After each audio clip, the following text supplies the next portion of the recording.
ঘন কুয়াশায় বন্ধ রয়েছে ফেরি চলাচলও। দর্শক, আরো খবর জানাতে যুক্ত হচ্ছেন মিথুন গোস্বামী। মিথুন, আপনি এখন এই মুহূর্তে কোথায় অবস্থান করছেন এবং ফেরি চলাচলের কি খবর আছে আপনার কাছে?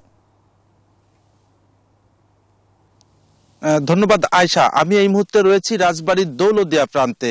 যেহেতু দেশের অন্যতম নৌরুট দৌলতদিয়া পাটুরিয়া, এই দৌলতদিয়া পাটুরিয়া নৌরুটে কিন্তু এই শীতের সময় গুলোতে ফেরি চলাচল বন্ধ থাকে ঘন কুয়াশার কারণে। আমরা দেখেছি গত কাল রাত 9টার পর থেকেই কিন্তু পদ্মা নদীতে ঘন কুয়াশার কারণে কিন্তু ফেরি চলাচল ব্যাহত হচ্ছিল।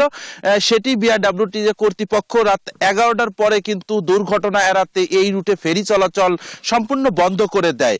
আর এই দীর্ঘ সময় ফেরি বন্ধের কারণে কিন্তু এই দৌলতদিয়া এবং পাটুরিয়া দুই প্রান্তেই কিন্তু গাড়ি এবং যাত্রীবাহী বাস এবং পণ্যবাহী ট্রাকের কিন্তু যথেষ্ট সারি আমরা দেখেছি। এতে কিন্তু ভোগান্তিতে পড়েছে যাত্রী এবং যানবাহনের চালকেরা। এর মধ্যেই কিন্তু 4টি ফেরি কিন্তু মাঝ নদীতে আটকা পড়ে রয়েছে। ফেরির কারণে যখন